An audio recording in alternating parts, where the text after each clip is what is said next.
बत्सप्री के द्वारा ही कुजुम्ब का ही वध और उसका मुदावती के साथ विवाह। मार्कंडे जी कहते हैं, इस पृथ्वी पर विदुरस नाम से एक राजा हो चुके थे। उनकी कीर्ति बहुत ही दूर तक फैली हुई थी। उसके दो पुत्र थे, सुनीति और सुमति। एक दिन राजा विदुरस शिकार खेलने के लिए ही वन में गए। वहां उन्हें एक विशाल गड्ढा दिखाई दिया जो पृथ्वी का मुख सा प्रतीक होता था। यह देखकर राजा ने सोचा, यह भयंकर गर्त क्या है। मालूम होता है पाताल तक जाने के लिए गुफा है। पृथ्वी का साधारण गर्त नहीं है, देखने में भी पुराना नहीं जान पड़ता है। इस निर्जन वन में इस प्रकार सोचते विचारते हुए राजा ने वहां सुवर्त नाम के तपस्वी ब्राह्मण को आते देखा और निकट आने पर उससे पूछा, यह क्या है? यह गर्त बहुत ही गहरा है, इसमें पृथ्वी का भीतर भाग दिखाई नहीं दे रहा है। ऋषि ने कहा कि राजन, क्या आप इसे नहीं जानते? यह पृथ्वी पर जो कुछ भी है वह सब राजा को जानना चाहिए। रसातल में एक महापराक्रमी भयंकर दानव निवास करता। वह पृथ्वी को जुम्बित कर देता है, इसलिए उसे जिम्ब कहते हैं। नरेश्वर वह पृथ्वी पर अथवा स्वर्ग में जो कुछ करता है उसकी जानकारी आप क्यों नहीं रखते? पूर्व काल में विश्वकर्मा ने जिसका निर्माण किया था वह सुनंदन नाम का ही मूसल उस दुष्टात्मा ने हड़प लिया।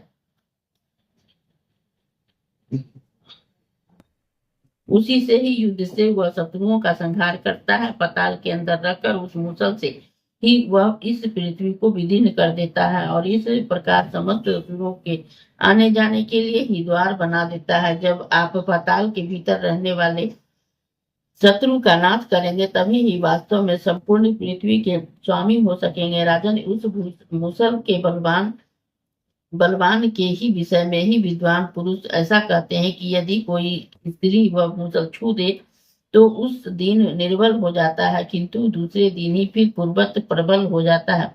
युक्ति के अंगों के स्पर्श से ही उसकी शक्ति को नष्ट हो जाने का भी दोष और प्रभाव है।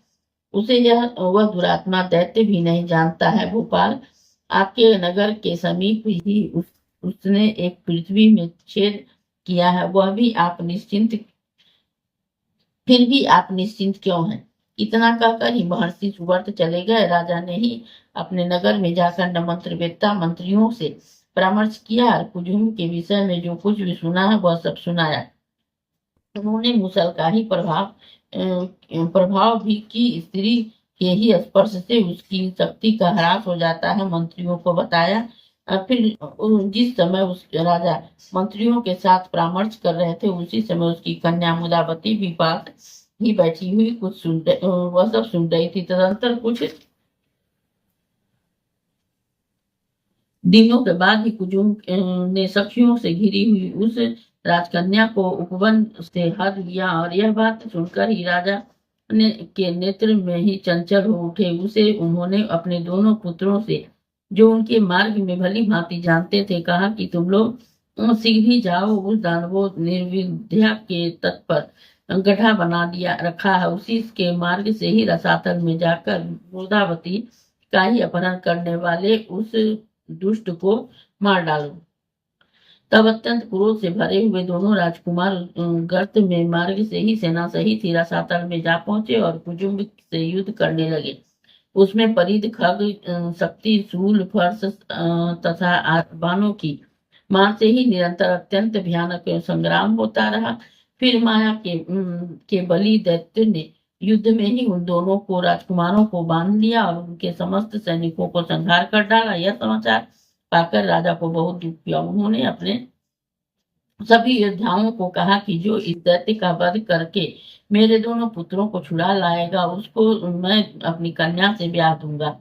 भनंदन के पुत्र वत्सप्रिय ने भी यह घोषणा सुनी। वह बलवान अस्त्र शस्त्र का ज्ञाता था, सुरवीर था। उसने अपने पिता के प्रिय मित्र राजा विदुरथ के पास ही जाकर उन्हें प्रणाम किया और विनीत भाव से कहा कि महाराज मुझे आज्ञा दीजिए, मैं आपके ही तेज से उस दैत्य को मारकर आपके दोनों पुत्रों को कन्या को छुड़ा लाऊंगा। यह सुनकर राजा ने अपने प्यारे मित्र के उस पुत्र को ही प्रसन्नता पूर्वक ही छाती से लगा लिया और कहा कि वत्स जाओ, तुम्हें अपने कार्य में सफलता प्राप्त हो। तदंतर वीर बकरी खग और धनुष ले अंगुलियों में गोधा के चर्म के बने हुए दस्ताने पहनकर पूर्वोक्त गड्ढे के मार्ग से ही तुरंत पाताल में गया। वहां उसने अपने धनुष के भयंकर टंकार सुनाई से, जिससे कि सारा पाताल गूंज उठा। वह टंकार सुनकर ही दानवराज कुजुम्भ अपनी सेना साथ ले बढ़े, क्रोध के साथ ही वहां आया और राजकुमार के साथ ही युद्ध करने लगा। दोनों के पास ही अपनी अपनी सेनाएं थी। वह बलवान था, दूसरे बलवान वीर के साथ ही युद्ध हो रहा था। लगातार 3 दिनों तक ही घमासान युद्ध होता रहा। तब वह दानव अत्यंत क्रोध में भरकर मूसल लाने के लिए ही दौड़ा। प्रजापति विश्वकर्मा का ही बनाया हुआ वह मूसल सदा अंतपुर में रहता था और गंधमाला और धूप आदि से ही प्रतिदिन उसकी पूजा होती थी। राजकुमारी मुदावती उस मूसल के प्रभाव को जानती थी, अतः उसने अत्यंत नम्रता से ही मस्तक झुकाकर उस श्रेष्ठ मूसल का स्पर्श किया। वह महान दैत्य जब तक उस मूसल को हाथ में ले तब तक ही उसने ही नमस्कार के बहाने ही अनेक बार उसका स्पर्श कर दिया। फिर उस दैत्य राज ने युद्ध भूमि में जाकर मूसल से युद्ध आरंभ किया, किंतु उसके शत्रुओं पर ही मूसल के प्रहार व्यर्थ सिद्ध होने लगे। उस दिव्य अस्त्र से निर्बल पड़ जाने पर ही दैत्य ने दूसरे अस्त्र शास्त्रों द्वारा ही शत्रु का सामना किया। राजकुमार ने उसे रथहीन कर दिया। तब वह ढाल तलवार लेकर ही उसकी ओर दौड़ा। उसे क्रोध में भरकर वेग से आते देख ही राजकुमार ने कलाग्नि के समान प्रज्वलित